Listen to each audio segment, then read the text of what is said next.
जय श्री राम व्यूअर्स।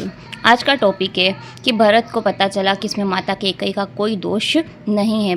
भरद्वाज मुनि के आश्रम में जब भरत जी पहुंचते हैं तब भरद्वाज जी कहते हैं कि इसमें माता कैकेयी का कोई भी दोष नहीं है। वनवास के पीछे, राम जी के वनवास के पीछे कैकेयी का कोई दोष नहीं है। इससे पहले भी मैं आपको एक बार बता चुकी हूँ कि राम जी के वनवास के पीछे किसका हाथ है। अगर आपने मेरी वीडियो नहीं देखी हो तो जाकर के ज़रूर देखिएगा कि राम जी के वनवास के पीछे किसका हाथ था और कैकेयी कैसे पछताई, उनके ऊपर कैसे दोष लगा, क्यों दोष लगा, वह मैं आपको पहले अपनी वीडियो में बता चुकी हूँ। आप जाकर के ज़रूर देखिएगा। यहाँ निषादा और भरत जी श्रृंगेरपुर से आगे चलते हैं, सारी माताओं की सेवा शत्रुघ्न को सौंपते हैं और भरत जी पैदल चलते हैं और घोड़े ऐसे ही बंधे हुए चले जा रहे हैं। सेवक कहते हैं कि आप घोड़े पर सवार हो लीजिए।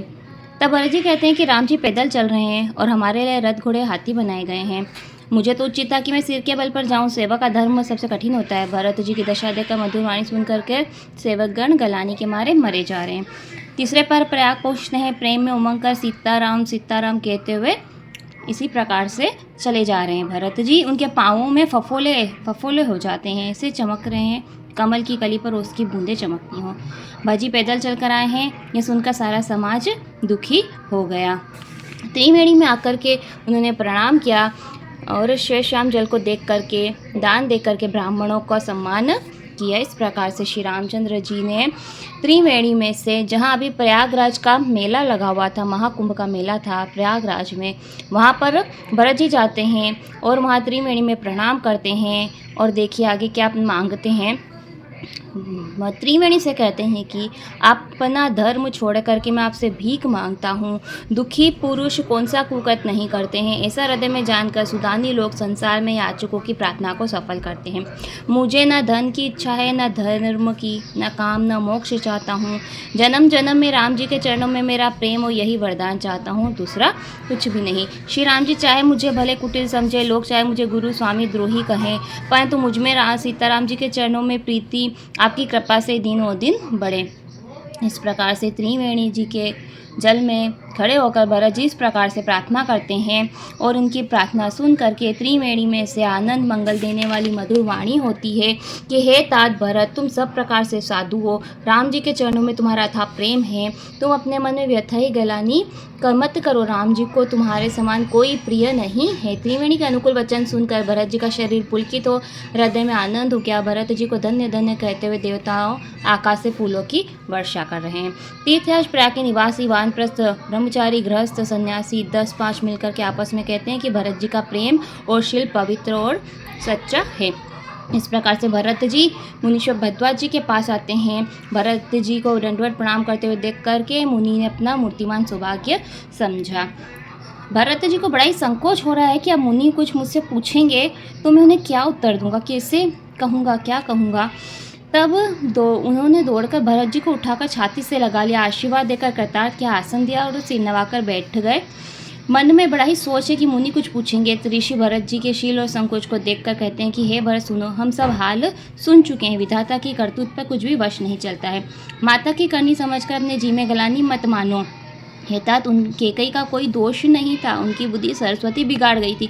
देखिए यहाँ पर साफ साफ भरद्वाज मुनि कहते हैं कि यहाँ पर कैकेयी की जो बुद्धि है वह सरस्वती बिगाड़ गई थी। यह मैं आपको पहले वाली वीडियो में बता चुकी हूँ कि सरस्वती ने कैकेयी की बुद्धि को ही क्यों बिगाड़ा, मंथरा को ही उसकी क्यों उनकी बुद्धि को बिगाड़ा, जिसने कैकेयी को भड़काया। और भड़काने पर भी कैकेयी नहीं भड़क रही थी, तब देवताओं ने कैसी माया जाल रची थी, वह सब मैं अपनी वीडियो में पहले आपको बता चुकी हूँ। और यहाँ भरद्वाज मुनि भी भरत जी से कहते हैं कि इसमें कैकेयी का कोई दोष नहीं है। यह कहते हुए कोई भला नहीं कहेगा, क्योंकि लोक और वे दोनों को ही मानते हैं कि तात तुम्हारा निर्मल यश गाकर तो लोक और वे दोनों ही बड़ाई पावेंगे। पिता राज्य दे वही पाता है, राजा सत्य प्रतिज्ञा थे, तुम्हें बुलाकर राज्य देते ना तो सुख मिलता, धर्म रहता, बड़ाई होती। राम जी का वन गमन ही अनर्थ की जड़ हुआ है, जिसे सुनकर के सारे संसार को दुख हुआ है। यहाँ भरद्वाज जी कहते हैं कि तुम्हारा इसमें कोई तनिक भी दोष नहीं है। पिता जिसको राज्य देता है वही पाता है, पर श्री राम जी का जब वनवास हो गया है तब सभी लोग उसी के कारण दुखी हैं।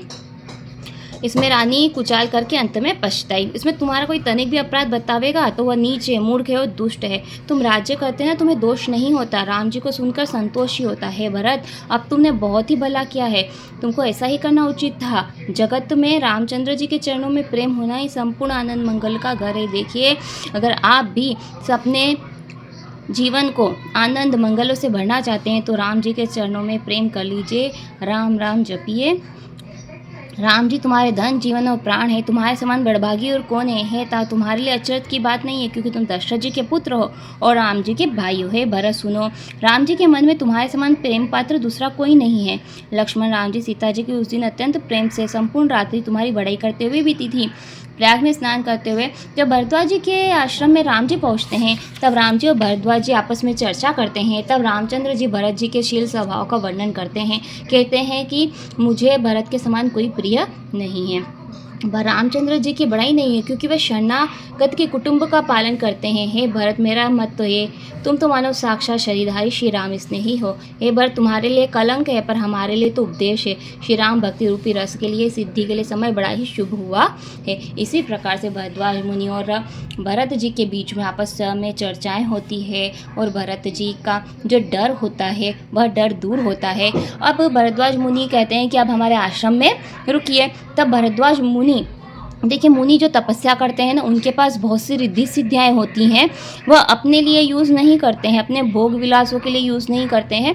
वह भरत जी को जब न्योता देते हैं कि आप हमारे अतिथि बनिए, तब वह ऋषि रिद्धि सिद्धियों को आमंत्रित करते हैं और कहते हैं कि भरत राम जी को मनाने के लिए जा रहे हैं। सारे लोग, वनवासी, माताएं, सभी रास्ते की थकावट से थके हुए हैं, तो सारी सिद्धियाँ ऐसे पल भर में इतने अच्छे अच्छे महल बना देती हैं, इतने अच्छे अच्छे रहने की व्यवस्था, हर एक के पास सारी वस्तुएं रखी हुई हैं, जो मन चाहे वस्तु उनके पास होती हैं। इसी प्रकार से सभी रात भर प्रयागराज में भरद्वाज जी के आश्रम में व्यतीत करते हैं। इसी प्रकार से आज की हम कथा यहीं समाप्त करते हैं। आने वाली वीडियो में हम आगे पढ़ेंगे कि भरत जी के वनवास के समय क्या क्या होता है और राम जी के वनवास के समय क्या क्या हुआ था। आगे वाली वीडियो में हम पढ़ेंगे। आप मेरे साथ राम कथा में जुड़ जाइए। जय श्री राम।